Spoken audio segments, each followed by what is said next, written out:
Movies, l'instant cinéma. On va retourner en Iran, Patrick, où tu nous avais emmené au tout début. Oui, et là on se retrouve dans une maison, enfin on a une maison isolée, au milieu d'une plaine en Iran, et là on voit un homme qui vit seul avec son fils qui est alité. D'ailleurs, à un moment, au début du film, on se demande s'il est alité ou s'il est pas complètement mort, mais il ne l'est pas, puisqu'on voit à un moment donné quand même qu'il a bien les yeux ouverts. Et ce qui va se passer, c'est que le transformateur qui est juste à côté donc de la maison, il tombe en panne. Et c'est catastrophique pour cet homme, puisque son fils qui ne bouge pas a besoin d'un matelas anti-escar, et ce matelas a besoin d'être alimenté pour justement qu'il évite qu'il ait des problèmes. Et là, il va partir, il va partir téléphoner pour demander qu'un électricien vienne pour réparer. Et là, le réparateur va se trouver confronté à un problème de pièce, et voilà, il va aller devoir chercher une autre pièce ailleurs. Bon, tout ça, en résumant comme ça n'a pas forcément un grand intérêt.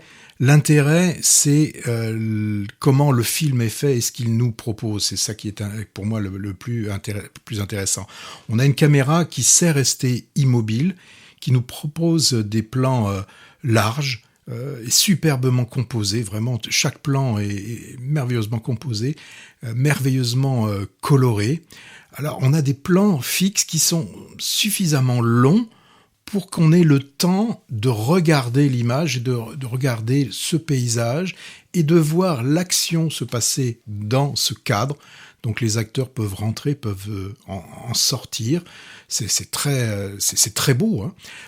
Et puis on a, à l'intérieur de ce cadre, donc on va voir des hommes qui parlent peu. Ça, c'est le moins qu'on puisse dire. Ils parlent peu, mais qui agissent.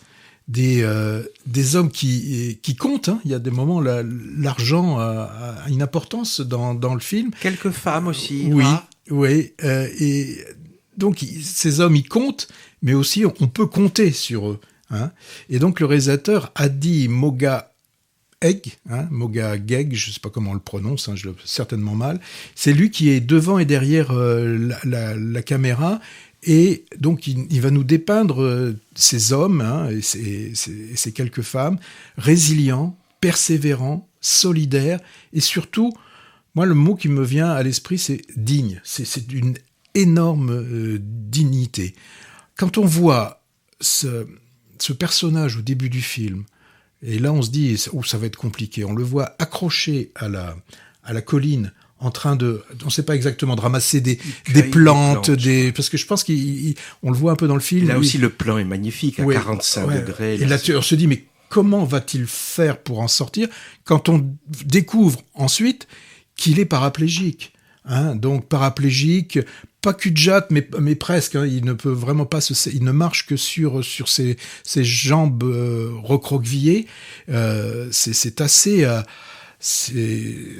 Mais je trouve qu'il n'y a pas de misérabilisme. Non, mais ça te prend quand même. Il est fort jusqu'au bout, ce monsieur. Et là, quand tu vois ce film, tu te dis, mais franchement, moi, de quoi on a à se plaindre. Voilà. Alors, le film s'appelle l'odeur du vent, mais je me disais, il va le dire au bout de combien de temps? Mais c'est pas forcément le titre que j'aurais choisi. J'aurais plutôt penser au souffle du vent, pas la caresse du vent, mais dans ce film, bien évidemment, on ne le sent pas par notre nez, mais avec la bande-son qui est très travaillée, on a l'impression de le sentir passer sur nous. Il y a un peu un souffle continu, c'est vrai. Et puis il y a les images, les ondulations de la végétation.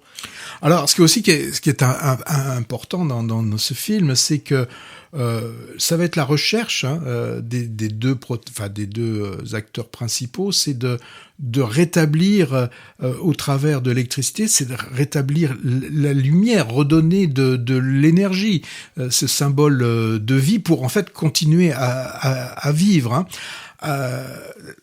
dans ce film, c'est difficile d'en parler parce qu'il y a plein de choses qui se passent. On a des acteurs, enfin des rôles de personnes handicapées. Il y a cet aveugle qui apparaît et qui lui aussi va jusqu'au bout de ce qu'il veut. Il a un rendez-vous. Là, je peux le dire, il a un rendez-vous galant et c'est très drôle. Alors. Après, d'un point de vue, on pourrait dire, puisque c'est quand même un film iranien, on se dit, est-ce qu'il n'y aurait pas quelque chose de... Un sous-texte politique. En tout cas, il n'est pas frontal. Enfin, pour moi, il n'y a pas de message frontalement politique, anti-gouvernemental contre les régimes de Téhéran. D'ailleurs, Téhéran, enfin... C'est pas une carte postale touristique. Non, mais moi, ce qui m'a surtout... je l'ai plus vu comme étant un peu un conte, parce que là, on a donc cet homme, cet électricien, qui, comme on l'a dans certains contes, qui va tout faire pour redonner quelque chose. C'est les 12 travaux d'Hercule. Oui, parce que on se dit c'est pas possible tout ce qui traverse. Il traverse des rivières, il traverse beaucoup de choses, mais c'est quand même un agent du service public. C'est un agent du service public qui fait son boulot et beaucoup plus que son boulot pour ses administrés. En fait, ce qu'il fait, c'est pas finalement ce qui pourrait être attendu d'un État. Voilà. Donc moi, je pense qu'il y a cette critique sous-jacente, mais qui est l'intérêt de ne pas être frontal. Et moi, ça, j'ai bien aimé. J'ai remarqué, la religion est tout à fait absente du film. Oui. Hein. À aucun moment, et ça, peut-être que ça plairait pas trop aux mollahs iraniens. Je sais pas, je sais pas. Enfin, je serais curieux de savoir ce que le gouvernement, est-ce qu'il est sorti en Iran, etc. Je sais pas. Alors, je terminerai en parlant vraiment de cette bande son. Donc très peu de dialogue. Je sais pas s'il y a 20 lignes de dialogue dans tout le film, mais la bande son est hyper travaillée. Et donc ce vent, on le sent. On le sent quand même, on le sent sur nous, et surtout avec le son multicanal, on a ce son qui envahit toute la salle. Vraiment, ça a été un moment très fort, moi. La même journée, j'ai vu ces deux films iraniens, et franchement, quand je vois ces films iraniens, je suis désolé, mais cette histoire d'amour et de forêt, ça me semble. On compare pas des choses. Je peux en dire un mot sur Oui, bien sûr, oui. Moi, alors pour faire contrepoint, Patrick, je voulais parler de Fast and Furious, parce que figure-toi que le même jour que L'odeur du vent, j'ai vu la fin du dernier de la franchise Fast and Furious. C'est le 10. J'ai vu le dernier quart d'heure en me glissant subrepticement dans la salle en attendant ma séance. Tu vas pas me gronder, Patrick, parce que je sais que tu fais ça aussi. Hein. Alors j'étais curieux de voir ce film. Alors c'est hallucinant. Hein. Surenchère motorisée vraiment impressionnante. Mais comme d'habitude, sans enjeu, car on sait que le héros et son fifi vont s'en sortir. Je spoil pour ceux qui ne l'ont pas vu. Le méchant ne gagne pas à la fin.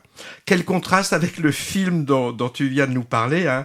Là, c'est un plan toutes les 2 secondes, un montage haché. Et c'est pas l'odeur du vent qu'on sent, mais avec les avions, les hélicos, les bagnoles, les camions, c'est plutôt celle du kérosène, de l'essence et du gasoil. Et d'ailleurs, l'acteur principal s'appelle Vin Diesel. Tu sais que le réalisateur est français de ce film, s'appelle Louis Leterrier. C'est le fils de François Leterrier, fils d'un cinéaste de comédie à succès des années 70. Bon, mais plutôt que rapide et furieux, revenons à lent et zen avec cette odeur du vent iranien. Donc, minimalisme dans le fond, l'histoire est très simple, et dans la forme, la manière de montrer les événements, des dialogues, comme tu l'as dit, qui tiendraient sur une feuille A4, même pas recto verso. Alors, à quoi ça tient qu'une telle sobriété, tant dans le synopsis que dans la mise en scène, fonctionne? Moi, je dis ça parce que parfois, on souffre en tant que spectateur dans des films lents et peu dialogués, avec une caméra fixe. Je pense à certains films de Théo Angelopoulos, de Tarkovsky, ou même de l'Iranien Abbas Kiarostami, ou chez Antonioni aussi. Mais c'est souvent parce que c'est trop long. On doit subir ce qu'on pourrait qualifier parfois des caprices auteuristes statiques et mutiques qui durent 2 ou 3 heures, et ils en paraissent le double. Ici, dans ce film dont on parle, L'odeur du vent, c'est 1h30, pas plus, c'est parfait, et je suis sûr qu'au-delà, le dispositif n'aurait peut-être pas tenu le coup. On peut parler aussi, je trouve, de films ethnographiques à propos de l'odeur du vent, avec une grande qualité de documentaire qui montre sobrement la survie d'un, on peut appeler ça un Moyen-Âge contemporain, hein, que la plupart des Occidentaux ne soupçonnent pas forcément. C'est tout à fait dans la lignée du film bolivien qui s'appelait Outama, la terre oubliée, il y a un an, ou plus récemment le chinois Le Retour des Hirondelles, hein, où la caméra s'attarde en silence sur des paysages grandioses et désertiques, et en même temps sur des lieux modestes et des gens de peu, et sur leurs petits gestes anodins qui disent beaucoup avec la solidarité qui prime. Je sais comme toi, j'ai pas eu l'odeur du vent, mais j'ai eu le bruit du vent, et j'ai trouvé ça très beau. Vous l'aurez compris, hein, on a adoré ce film iranien minimalisme et gorgé d'humanité à la fois. Visionnage vivement conseillé à tous les hyperactifs, en guise de thérapie, et à diffuser obligatoirement dans toutes les écoles de cinéma pour montrer qu'on peut faire passer des messages percutants et des émotions fortes autrement qu'avec un filmage épileptique et un montage trépidant. En tout cas, je pense qu'il n'y a pas photo. Est-ce que tu crois que c'est le meilleur film du lot qu'on présente aujourd'hui, hein? Ah, moi, c'est celui qui, en aussi, tout cas, a provoqué le plus d'émotions, vraiment, et des émotions positives. Et vraiment, si vous allez voir le film, restez bien sur la scène finale, sur le plan final, qui est un petit peu long, mais il faut vraiment aller jusqu'au bout de ce plan.